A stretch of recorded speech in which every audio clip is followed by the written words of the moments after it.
If you had the opportunity to be shown on a public stone monument, what would you want people to see and know about you? Hi, I'm Lauren, and I thought about these very questions when I stood before a large public stone monument showing an ancient queen at the De Young Museum in San Francisco.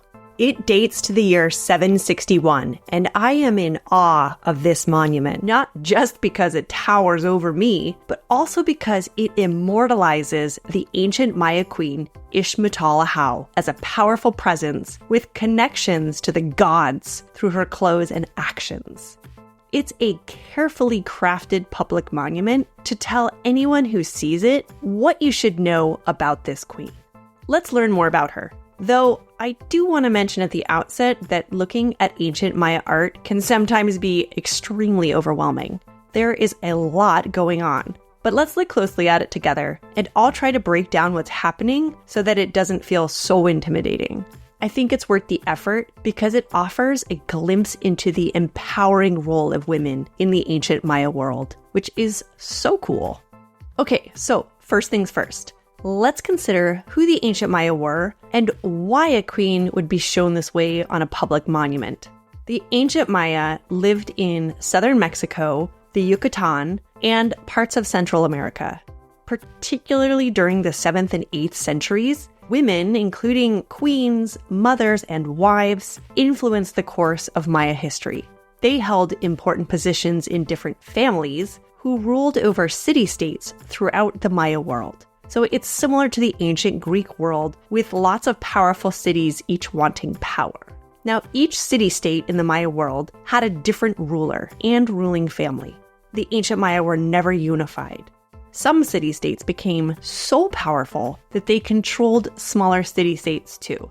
You can imagine how important it was for the ruling family in power to make sure that everyone knew who was in charge and why. So this led to a lot of rulers erecting monuments, like large stone slabs called stele, in public places. These monuments often show those in power, and they have inscriptions on them that record dates and important events. They were but one way that the Maya preserved their history. Now, stele often immortalized individuals who had engaged in some type of live performance. Think of rulers who wished to find very visible ways to show everyone that they were connected to the gods. An artist would then record that performance in stone so that it would be visible forever, especially after it was placed in a public space.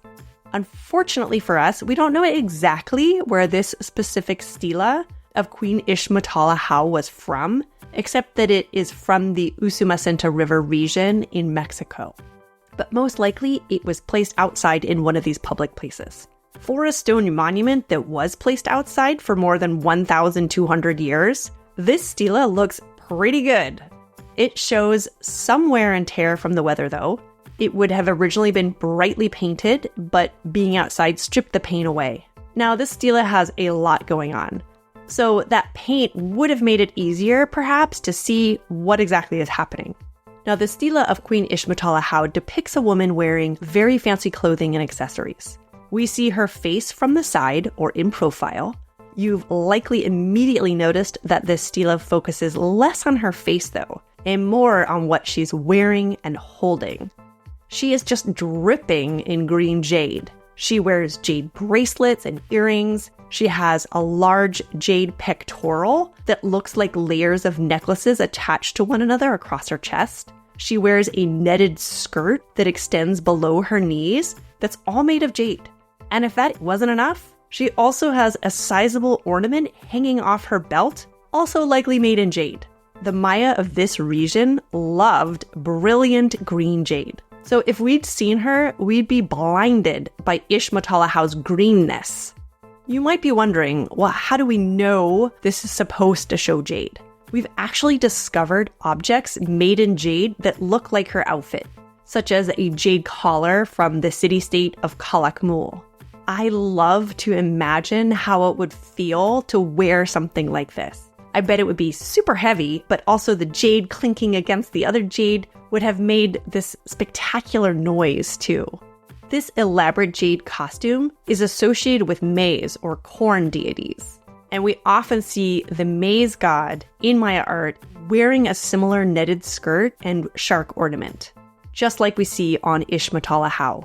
Maize was the staple crop, so it would have been a big deal to suggest a queen was like the Maize God. The Maize God was an incredibly important deity for the ancient Maya. Plus, they believed that people were made from maize. And I once heard someone describe this as people are just walking tamales. Besides her jade outfit in the ceremonial bar, Queen Ix Mutal Ahaw wears an elaborate headdress. The front shows the faces of deities, while the back is made of long feathers, likely coming from the bird called the resplendent quetzal. These feathers are a brilliant iridescent green, kind of similar to the color of jade. So she had even more flair to be decked out in green.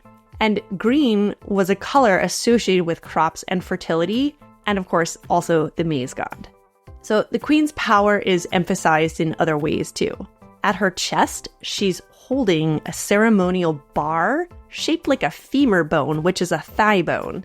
Coming out of either end of this hollowed out bone is an absolutely enormous serpent that's kind of terrifying.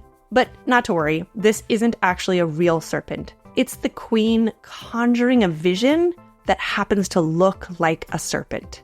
Its tail is at the bottom left, and its body zigzags upwards. Whoever carved this stela used the serpent as a clever way to lead our eyes across the image. The serpent's large head is at the upper left, and its mouth is wide open. A face emerges from it, and it's the god of lightning, Quetzal. We can identify him by the large torch coming from his head.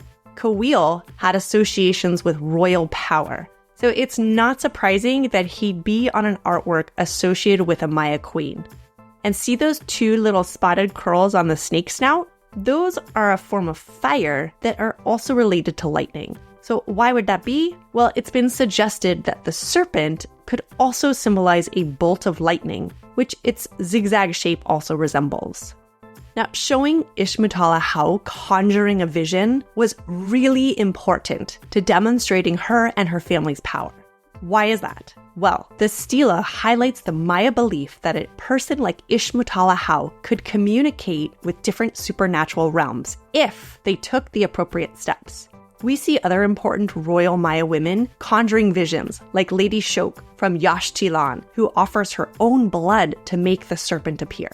Showing royal Maya women like Ix Mutal Ahaw and Lady Xoc with the ability to communicate with deities and ancestors enhance their power, and so the power of their family. It was a way to say, yeah, my family and I have special abilities, so we're meant to be in charge. And guess what? The Maize God and Quetzal, the lightning god, are also related. The Maya believed that Quetzal used lightning to crack open a mountain to reveal maize. So what does this stela say about the queen who's dressed like the Maize God and intertwined with lightning? It suggests that she wields the superpower to grow and generate maize. This would have been a hugely important idea because not just anyone could do that. The stela also has hieroglyphic writing on it. It's not complete anymore though, but still, we can read enough to see a date. It also identifies the central figure as Ix Mutal Ahaw, the royal lady of Mutal, who had connections to other powerful Maya city-states like Tikal. So the text is helping to make it really clear who she is, when this performance took place, and even the cities she and her family were connected to across the Maya world. Whoever made this wanted to make it extra clear who it shows. Okay, woo, that was a lot. Maya art can be incredibly complex, but I hope you feel excited to learn more. Focusing closely on an object like this one can be so rewarding.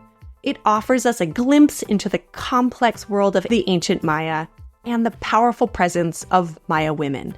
And I hope you feel inspired to think about the messages of public monuments you might see around you.